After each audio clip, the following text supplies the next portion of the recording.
ప్రియమైన దేవుని బిడ్డలారా, దేవునికి స్తోత్రం. మీ అందరికీ నా వందనాలు. దేవుని మహాకృపను బట్టి, కనికరాన్ని బట్టి, కటాక్షను బట్టి ఈనాటి వరకు నేను ఊపిని పీలుస్తూ సజీవునిగా ఉన్నాను. అందుకొరకై నేను ఈరోజు మీకు ప్రకటన గ్రంథం 20 అధ్యాయం ఆరంభిస్తున్నాను. ఈ ప్రకటన గ్రంథం 20 అధ్యాయంలో ముఖ్యమైన విషయాలనే కనుక దీన్ని 3 భాగాలుగా విభజించాను. మొదటి భాగం మొదటి 6 వచనాలు, రెండవ భాగం 7 నుంచి 10 వచనాలు, మూడో భాగం 11 నుంచి ఆఖరి వరకు 15 వచనాలు. కాబట్టి దయతోటి మీకు విన్నవించుకుంటున్నాను, జాగ్రత్తగా వినండి. వింటే మీకు క్షేమం, నాకు ఆశీర్వాదం. మీరు వినకపోతే నాకు ఆశీర్వాదం దొరకదు. కాబట్టి కనీసం నన్ను గుర్తించి, నా వయసును గుర్తించి ప్రభు వల్ల నాకు ఆశీర్వాదం వచ్చేటట్లు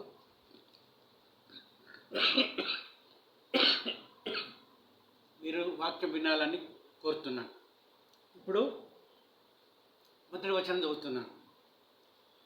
ప్రకటన గ్రంథం 20 అధ్యాయం మొదటి వచనం. మరి పెద్ద సంఖ్యలను చేత పట్టుకొని అగాధపు యొక్క తాళపు చెవి గల యొక్క దేవదూత పరలోకం నుండి దిగివచ్చుట చూచితిని. ఎవరు ఈ మాట రాస్తున్నాడు? మీకు తెలుసు కదా, అపోస్తులైన యోహాను పరలోక దర్శనం గురించి తనకు బయలుపరిచిన సంగతులన్నీ దేవుడు ఏవైతే రాయమన్నాడో వాటిని రాస్తున్నాడు. ఇది కూడా రచించాడు. మరి పెద్ద సంఖ్యలను చేత పట్టుకొని అగాధము యొక్క తాళపు చెవి గల యొక్క దేవదూత, అగాధము యొక్క తాళపు చెవి ఉందంట దాని దగ్గర. ఆ దేవదూత దగ్గర అగాధపు యొక్క తాళపు చెవి. అగాధం అంటే ఎంత భయంకరమో తెలుసా మీకు? అంటే దానికి కింద ఏమీ లేదు, అంటే అడుగు లేదు, అది అగాధం. ఇంగ్లీష్లో బాటమ్లెస్ పిట్ అంటారు. కాబట్టి ప్రేమను దేవుని బిడ్డలారా, ఆ యొక్క అగాధపు యొక్క తాళపు చెవిని పట్టుకొని దేవదూత పరలోకం నుండి దిగొచ్చింది. ఒక పెద్ద గొలుసు కూడా ఉందంట. ఆ గొలుసు ఎందుకు ఉంటుంది? సామాన్యంగా ఎవరినన్నా బంధించటానికి. కాబట్టి ఈ దేవదూత ఎవరినో బంధించడానికి వచ్చింది. ఆ ఎవరిని బంధించిందో అది మనం చూద్దాం ఇప్పుడు 2వ వచనంలో. అతడు ఆది సర్పమును అనగా అపవాదియు సాతాను అను ఆ ఘట సర్పమును పట్టుకొని, సరే, అది ఆది సర్పమును అనగా అపవాదియు అనగా సాతాను అను ఘట సర్పము. సాతాను ఎన్ని రకాలుగా వేషాలు ఇస్తుందో ఈ పరిశుద్ధ గ్రంథంలో మనం చదవచ్చు. ఒకసారి మృగముగా, ఒకసారి ఘట సర్పముగా, ఒకసారి మామూలుగా రకరకాలుగా వేషాలు వేస్తూ ఉంటుంది. కాబట్టి ఇప్పుడు ఆ దేవదూత సంఖ్యలు తీసుకొని వచ్చినప్పుడు అది ఏ రూపంలో ఉందంటే, ఆది సర్పమును అనగా అపవాదియు సాతానును అను ఘట సర్పము పట్టుకొని 1000 సంవత్సరములు వారిని బంధించి అగాధములో పడవేసింది. ప్రియమైన దేవుని బిడ్డలారా, చూసారా? ఆ ఘట సర్పం, ఆ సైతాను, అపవాది అయిన దాన్ని పట్టుకొని బంధించి అగాధములో పడేసింది. ఎప్పటి వరకు? 1000 సంవత్సరాలు. అంటే 1000 సంవత్సరాలు ప్రభువైన యేసుక్రీస్తు యొక్క పరిపాలన సమయం. ఆ సమయంలో ఈ ఘట సర్పము, ఈ అపవాది సైతాన్ను బంధించి అగాధంలో పడేసింది. ఆ అగాధంలో అడుగుండదు కనుక అది కిందికి మీదకి కొట్టుమిట్టుకుంటుంటుంది 1000 సంవత్సరాలు. అది నిలబడాలనుకుంటుంది, కిందికి వెళ్ళిపోతుంది, మళ్ళీ పైకి వస్తుంది, మళ్ళీ నిలబడాలనుకుంటే మళ్ళీ కిందికి వస్తుంది, పోతుంటుంది. అట్లాగే ఉంటుంది. అగాధం అంటే ఎక్కడైతే అడుగుండదో ఆ అడుగులో నిన్ను పడేస్తే నువ్వు అట్లనే ఉంటావు. ఆ విధంగా ఆ సైతాను, ఆ అపవాదిని, ఆ ఘట సర్పాన్ని బంధించి ఆ దేవుని దూత 1000 సంవత్సరాలు దాన్ని అగాధంలో పడేసింది. అగాధం నుండి బయటికి రాకుండా 1000 సంవత్సరాల వరకు దాన్ని ఆ యొక్క అగాధపు ద్వారానికి తాళం వేసేసింది. తాళం వేసేస్తే ఇంకా అది సైతాను రాలేదు. ఈ లోకంలో అయితే అన్ని తంత్రాలు చేయొచ్చు అది, కానీ అక్కడ మాత్రం ఏం తంత్రాలు చేయలేదు. ఎందుకంటే పరలోకపు దేవదూత, మహాశక్తి కలిగిన దేవదూత అది దాన్ని బంధించి తీసుకొని వచ్చి సంకెళ్ళు వేసి ఆ యొక్క అగాధంలో పడేసింది. అది పడిపోగానే బహుశా అడుగు నిలబడదామనుకుని ఉంటుంది, నిలబడటానికి అడుగు లేదు. దాంట్లో అడుగుల అగాధములో అడుగు లేదు, నేల లేదు, కాలు మోపటానికి అవకాశం లేదు. అది మోపటానికి ప్రయత్నించి కిందికి వెళ్ళిపోతుంది, మళ్ళీ పైకి వస్తుంది, మళ్ళీ మోపటానికి ఆ 1000 సంవత్సరాలు గడిచే వరకు అది అదే అవస్థ పడుతూ ఉండాలి అందులో. ఎందుకంటే లోకాన్నంతా ఎంతో మోసం చేసింది, దేవుని బిడ్డల్ని ఎంతో శ్రమ పెట్టింది. అందుకొరకే దేవుడు దానికి ఆ 1000 సంవత్సరాల శిక్షను అనుభవించేటట్టు చేశాడు. ఆ 1000 సంవత్సరం గడిచే వరకు ఇక జనులను మోసం చేయకుండానట్లు అగాధమును మూసి దానికి ముద్ర వేశాను. చూసారా ప్రియమైన దేవుని బిడ్డలారా, ఆ 1000 సంవత్సరాలు గడిచే వరకు అగాధమును మూసి దానికి ముద్ర వేసిందట, సీల్. ఎవరు దాన్ని తెరవలేరు, కేవలం ఆ దూతనే వచ్చి తెరవాలా. ఎప్పుడు తెరుస్తుంది? 1000 సంవత్సరాలు గడిచిన తర్వాత. ప్రియమైన దేవుని బిడ్డలారా, సైతానుని, మహాఘట సర్పాన్ని, అపవాదిని బంధించి అగాధములో పడేసింది. ఇంకా జనులను మోసపరుచుకున్నట్లు అగాధమును మూసి దానికి ముద్ర వేసింది. అటుపిమ్మట వాడు కొంచెంకాలం విడిచిపెట్టబడవలను. అటు తర్వాత అంటే 1000 సంవత్సరాలు గడిచిన తర్వాత వాడు కొంచెం కాలం విడిచిపెట్టబడతాడు.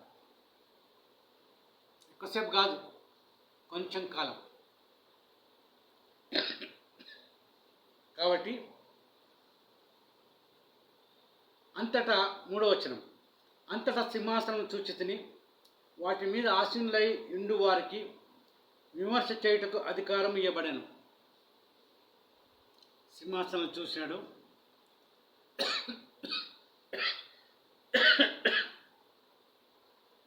ఆ సింహాసనం మీద ఎవరుంటారో మీకు తెలుసు కదా, 24 పెద్దలు. తండ్రి అయిన దేవుని సింహాసనం ముంద 24 పెద్దలు కూర్చొని ఉంటారు సింహాసనం మీద. ఆ 24 పెద్దలు ఎవరు? 12 ఇశ్రాయేలు గోత్రికుల పెద్దలు, ప్రధానులు. మిగతా 12 మంది యేసుక్రీస్తు యొక్క శిష్యులైన అపోస్తలులు. వీళ్ళు 12, వాళ్ళు 12 కలిసి 24 అయిపోయారు.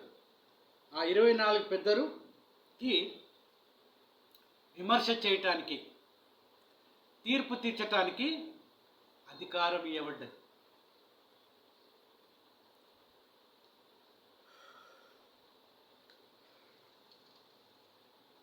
దేవుని బిడ్డలారా,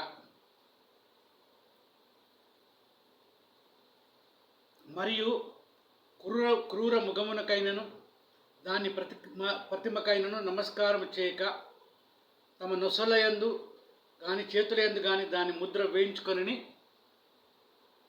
వారిని,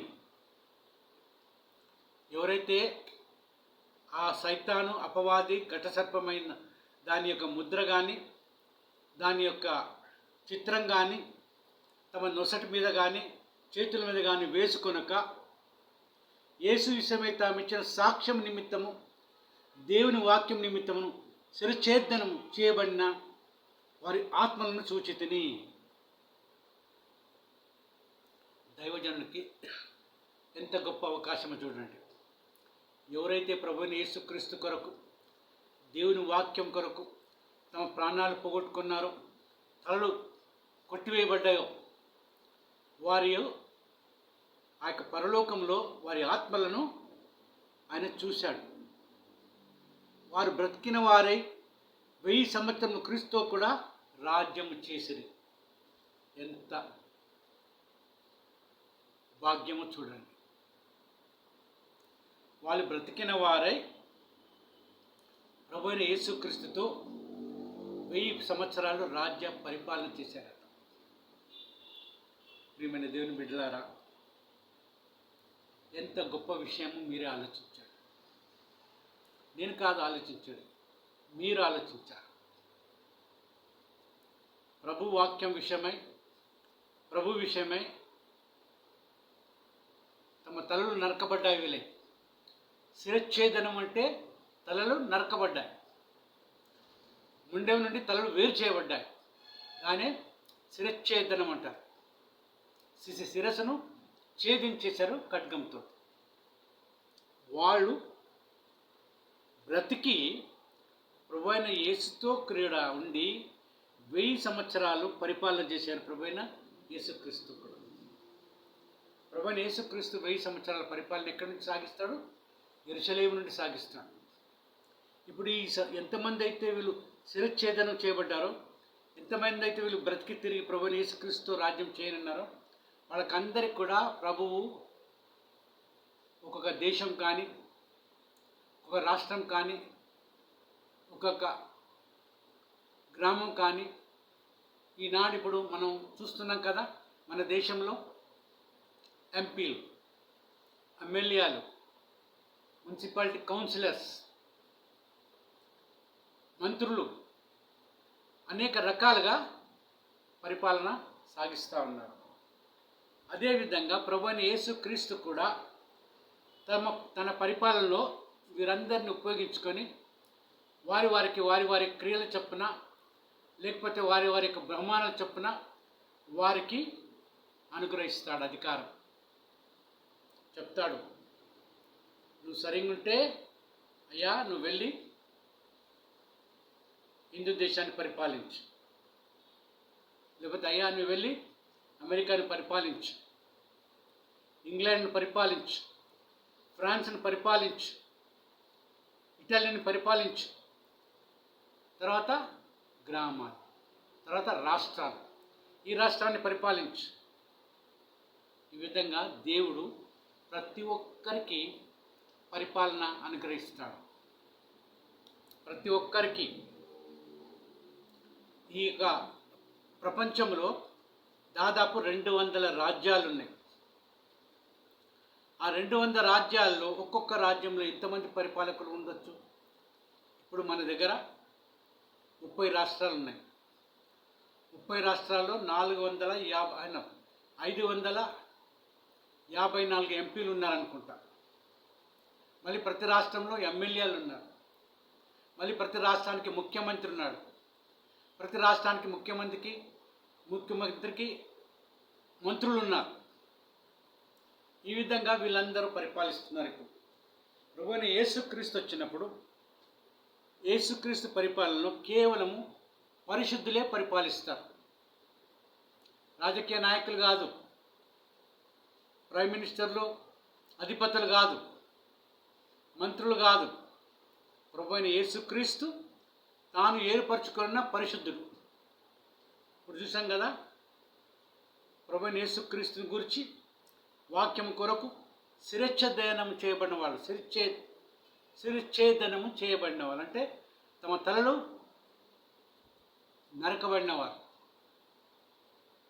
వాళ్ళు తిరిగి బ్రతికి ప్రభు అయిన యేసుక్రీస్తు కూడా 1000 సంవత్సరాల పరిపాలన కొనసాగిస్తారు. ప్రియమైన దేవుని బిడ్డలారా, ఎంత గొప్ప అవకాశం ఆలోచించారా? గ్రహించారా? ఇంత పెద్ద అవకాశాన్ని పోగొట్టుకోవడం మనము మంచిది కాదు. కాబట్టి ప్రభువు వాక్యం కొరకు నిర్భయంగా ఖచ్చితంగా నిలబడండి. ఎవరైనా తెగ నరకటానికి వస్తే కూడా నేను నా ప్రభువును నమ్ముకున్నాను, ప్రభు వాక్యం మీద విశ్వాసం వస్తున్నాను, నా ప్రాణం పోయినా సరే నా విశ్వాసాన్ని వదలను అనగానే తల నరికేస్తారు. అప్పుడు నువ్వు ఈ యొక్క గుంపులో కూడా ఉంటాం. ఈ గుంపులో ప్రభువైన యేసుక్రీస్తు 1000 సంవత్సరాలు పరిపాలించే గుంపులో ఉంటాం నువ్వు కూడా.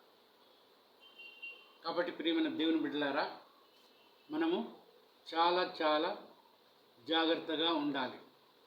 వారు బ్రతికిన వారే 1000 సంవత్సరం క్రీస్తుతో కూడా రాజ్యం చేసిరి.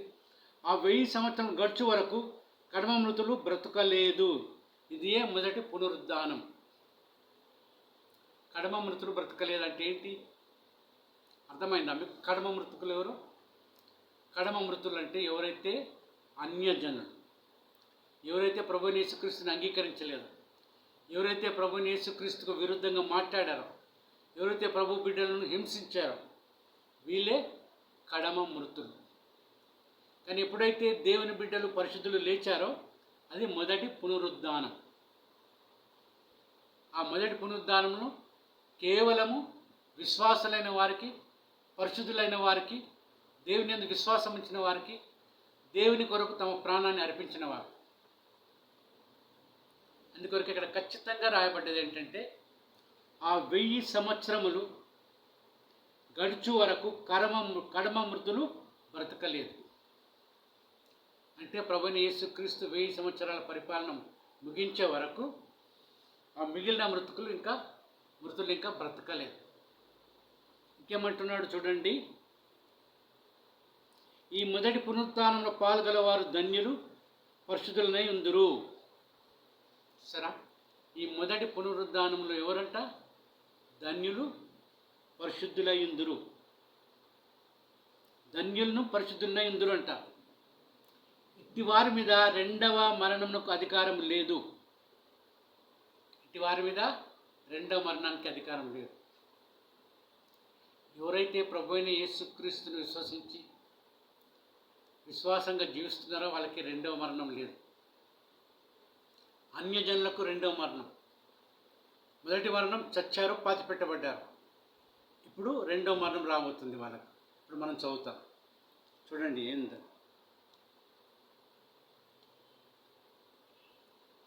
ఇది వారి మీద రెండవ మరణంకు అధికారం. వీరు దేవునికిని క్రీస్తుకును యాజకులై క్రీస్తుతో కూడా 1000 సంవత్సరములు రాజ్యము చేయుదురు. ఎవరు? అప్పుడు బ్రతికిన వారు. ఎవరైతే తిరిగి బ్రతికినారో, ఎవరైతే 1000 సంవత్సరాల ప్రభువైన యేసుక్రీస్తు రాజ్య పరిపాలన చేస్తారో వారికి రెండవ మరణం లేదు. ఎందుకంటే రెండవ మరణం ఉన్నది. రెండవ మరణం ఎప్పుడు?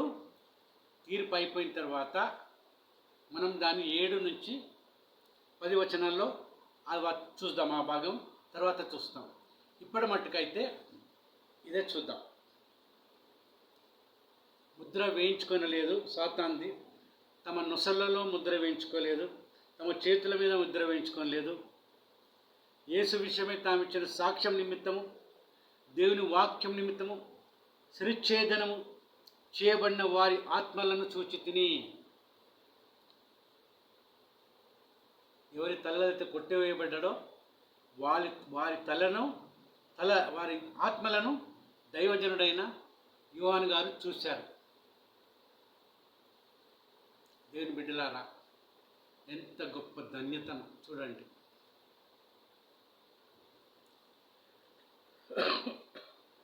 మనం కొన్నిసార్లు సంకోచిస్తాం, ఇవన్నీ జరుగుతాయా, ఇవి నిజమా అని.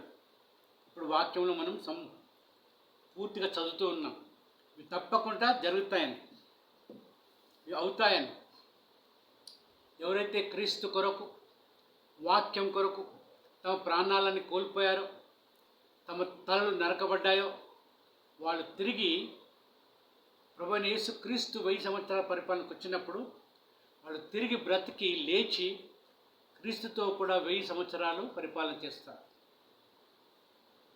ఎంత గొప్ప భాగ్యమో చూడండి. క్రీస్తుతో కలిసి పరిపాలన చేయడం. మన దేశంలో ఒక చిన్న రాష్ట్రాన్ని ఇచ్చిన పరిపాలన చేయడానికి ఎంత గొప్ప ఆధిక్యత. క్రీస్తుతో కూడా, క్రీస్తు యొక్క సేవకునిగా, ప్రభువైన యేసుక్రీస్తు బదులుగా మనము ఆయన సేవకునిగా పనిచేయడం, విమర్శ చేయడం, తీర్పు తీర్చడం. ప్రియమైన దేవుని బిడ్డలారా, నిజంగా ఇది ఎంత గొప్ప భాగ్యమో ఆలోచించండి. ఇక్కడ 6వ వచనంలో ఏం రాయబడ్డదంటే, ఈ మొదటి పునరుద్ధానములో పాల్గొనవారు ధన్యులును పరిశుద్ధులనై యుందురు అట. అంటే ఎవరైతే పరిశుద్ధులై ఉన్నారో వాళ్ళకి ఈ మొదటి పునరుద్ధానంలో పాలు పంపులు ఉన్నాయి. పరిశుద్ధులు కాని వారికి ఏమీ లేదు. కాబట్టి ప్రియమైన దేవుని బిడ్డలారా, నీవు నేను ప్రభువైన యేసుక్రీస్తుకు నమ్మకంగా జీవిస్తూ ఆయన విశ్వాసంలో సాగిపోతుంటే మనం కూడా పరిశుద్ధులమయ్యే అవకాశం ఉన్నది. కాబట్టి ఆలోచించండి, ఏ జీవితం మంచిది? వేషధారణ జీవితమా, అవిశ్వాస జీవితమా, షో ఆఫ్ జీవితమా, పెద్దరిక జీవితమా? పదులు కావాలా, పెద్దరికాలు కావాలా, గుళ్ళ రక్షణ లేదు కానీ గుడిలో పెద్దన్న కావాలా, పెద్దన్న కావాలా. ప్రియమైన దేవుని బిడ్డలారా, అవన్నీ శాశ్వతము కావు. చూడండి, వీళ్ళు తమ ప్రాణాలను సైతం కోల్పోయినారు. తలలు నరకబడ్డాయి. ఎప్పుడైతే వాళ్ళు సైతానుకు అంగీకరించలేదు, దాన్ని పూజించడానికి, దాన్ని నమస్కరించడానికి, దాన్ని ముద్ర వేసుకోవటానికి, వెంటనే శిరచ్ఛేదనం అంటే తలలో కొట్టేశారు. వాళ్ళు భయపడలేదు చావుకు. చంపుతారా? చంపండి.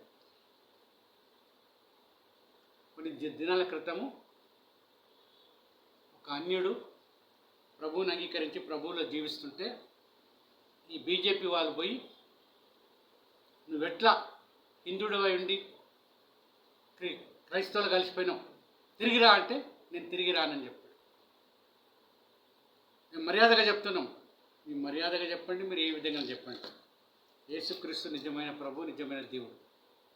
నేను తిరిగి రాను, నేను చంపండి అని ఎదురుగా పోయి నిలబడ్డాడు. వాళ్ళకి నోట్ల మాటలు రాలేదు. ప్రియమైన దేవుని బిడ్డలారా, ఒక మనిషిని తీసుకుపోయి కోర్టులో నిలబెట్టారు. కోర్టులో కూడా మనిషి సాక్ష్యం ఇచ్చాడు. ఏమను?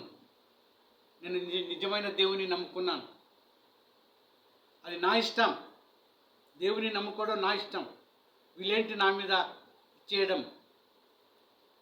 నేను ఎవరో నిజమైన దేవుడు కనుక్కున్నాను, ఆయన నమ్ముకున్నాను, ఆయనలో జీవిస్తున్నానని కోర్టులో న్యాయాధిపతికి జవాబిచ్చాడు. ప్రియమైన దేవుని బిడ్డలారా, ఈ ప్రస్తుత కాలం గమనించినట్లయితే ప్రభువును అనేకులు అంగీకరిస్తున్నారు. నేను కొంతమందిని కలుస్తున్నాను ఇప్పుడు హైదరాబాద్లో. వాళ్ళ పేర్లేమో అన్ని జనుల పేర్లు ఉన్నాయి. వాళ్ళు నాతో మాట్లాడినప్పుడు నాకు ప్రైజ్ ది లార్డ్ చెప్తారు. నేను ముఖం చూస్తుంటే వాళ్ళది, అవునన్నా మేము ప్రభువుని నమ్ముకున్నాము, యేసుక్రీస్తుని నమ్ముకున్నాము అని చెప్తూ ఉంటారు. బ్రాహ్మణులేంటి, కోమట్లేంటి, కాపులేంటి, కమ్మాలేంటి, రెడ్లేంటి, మాలోలేంటి, మాదిగోలేంటి, దళితులేంటి, అందరు ప్రతి ఒక్కరు ఇప్పుడు ప్రభువును అంగీకరిస్తున్నారు. ఎందుకంటే ఆయనే నిజమైన దేవుడు. ఆయన తప్పితే వేరొక దేవుడు లేనేలేడు ఈ లోకంలో అని వాళ్ళొక నిశ్చయానికి వచ్చారు. అలాంటి నిశ్చయం నీకు నాకు ఉన్నదా? మనం నిలబడగలమా ఆ విధంగా?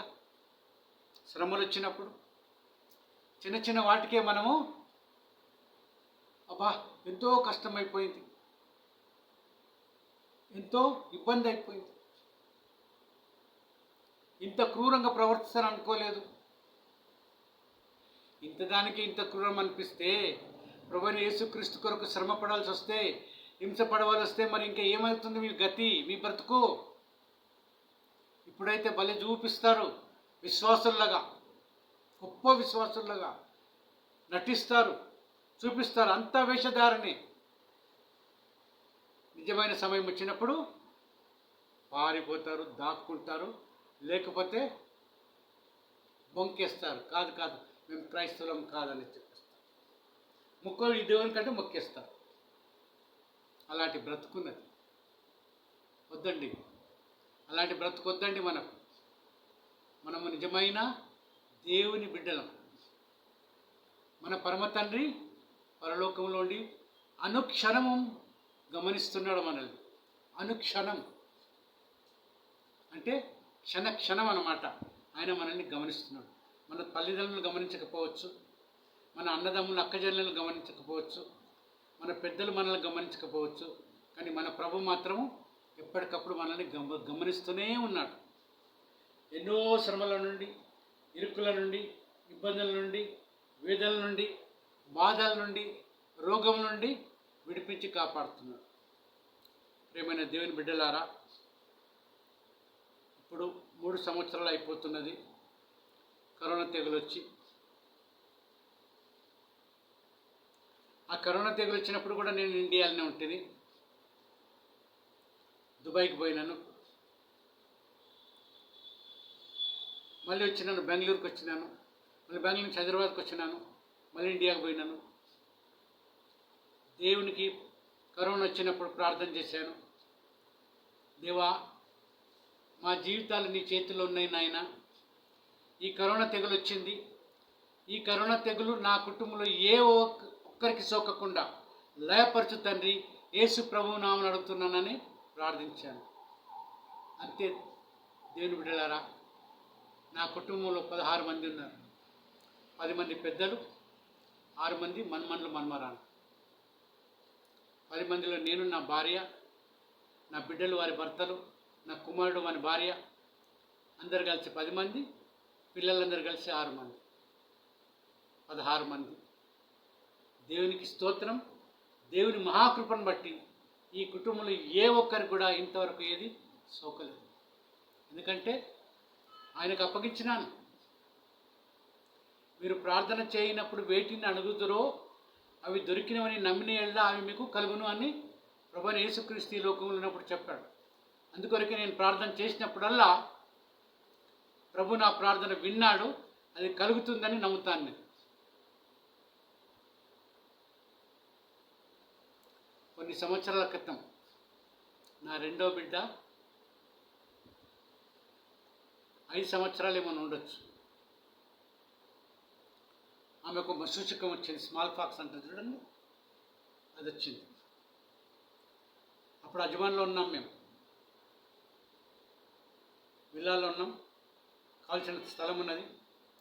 అప్పుడు నా కొడుకు 2 సంవత్సరాలు, నా చిన్న బిడ్డ 1 సంవత్సరం ఉన్నది.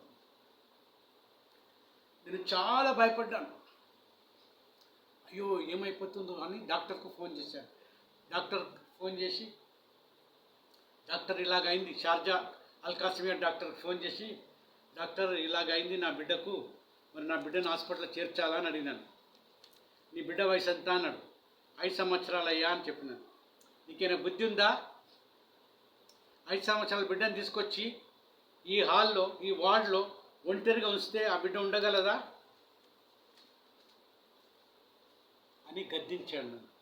నిజమే, 5 సంవత్సరాల బిడ్డను 100 మంది పేషెంట్లు ఉండే హాల్లో ఒంటరిగా ఉంచితే, ఒకవేళ నర్సులు ఉన్నా వాళ్ళు ఎంతసేపు ఉంటారు వాళ్ళ దగ్గర?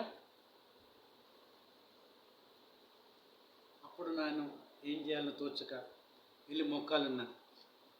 ప్రభువా, నన్ను క్షమించు, జీవాధిపతి నిన్ను పెట్టుకొని నేను ఇటు అటు ప్రాకులాడుతున్నాను. డాక్టర్కి ఫోన్ చేస్తే నన్ను ఈ విధంగా గద్దించాడు. నిజమే తండ్రి, బిడ్డ 5 సంవత్సరాలు ఉన్నది, ఒంటరిగా ఏకాంతంగా ఐసోలేషన్ వార్డులో ఉండలేదు ఆమె. కాబట్టి తండ్రి, ఇంకా నాకెవ్వరు దిక్కు లేరు, నువ్వే నా దిక్కు. బిడ్డకు 5 సంవత్సరాలు ఈ చికెన్ పాక్స్ వచ్చింది. మరి ఆమెకు తమ్ముడున్నాడు, వాడు 2 సంవత్సరాలు. ఆమెకు ఇంకో చెల్లి ఉన్నది, ఆమెకు 1 సంవత్సరం. ఆమెకు ఒక అక్క ఉన్నది, ఆమెకు 6 సంవత్సరాలు. తండ్రి ఈ 4 పిల్లలు మరి ఏం చేయాలో మాకు తెలియదు. నాకైతే ఏమీ తోచటం లేదు. కాబట్టి నువ్వే నా దిక్కు కనుక తండ్రి, ఇగో ఈ బిడ్డని హస్తాలకు అప్పగిస్తున్నాను, ఈ 3 బిడ్డల్ని హస్తాలకు అప్పగిస్తున్నాను. ఈ వ్యాధి అంటువ్యాధి, ఇది చికెన్ పాక్స్ అంటువ్యాధి, వసూచకం అంటారు కదా, ఇది అంటువ్యాధి.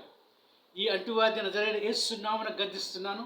ఈ 3 పిల్లలకి అంటకుండా ఆమెకు మానిపోవాలి తండ్రి అని ఆమెను మా బెడ్రూమ్లో ఉంచి ఆ డోర్కి ఒక చెక్క చేయించుకొని వచ్చాను. ఒక 3 అడుగుల ఎత్తు చెక్క. ఆమె ఎక్కి ఇవతలికి రాలేదు, ఈ పిల్లలు అవతలికి పోకుండా. కానీ ఒకరికొకరు చూసుకోవచ్చు, మాట్లాడుకోవచ్చు. వారం రోజుల్లో అది పోయింది. ఏ బిడ్డలకు ఏమి సోకలేదు. అంత గొప్ప దేవుడు మన దేవుడు. నా జీవితంలో ఎన్ని ఆశ్చర్యకార్యాలు చేసినా అప్పుడప్పుడు నేను తప్పిపోతుంటాను, తొందరపడుతుంటాను. అప్పుడప్పుడు ప్రభువును ఆశ్రయించే బదులు ఏవో ఆలోచన చేస్తుంటాను, ఏదో తలస్తుంటాను, ఏదో నా బుద్ధిని ఉపయోగిస్తుంటాను.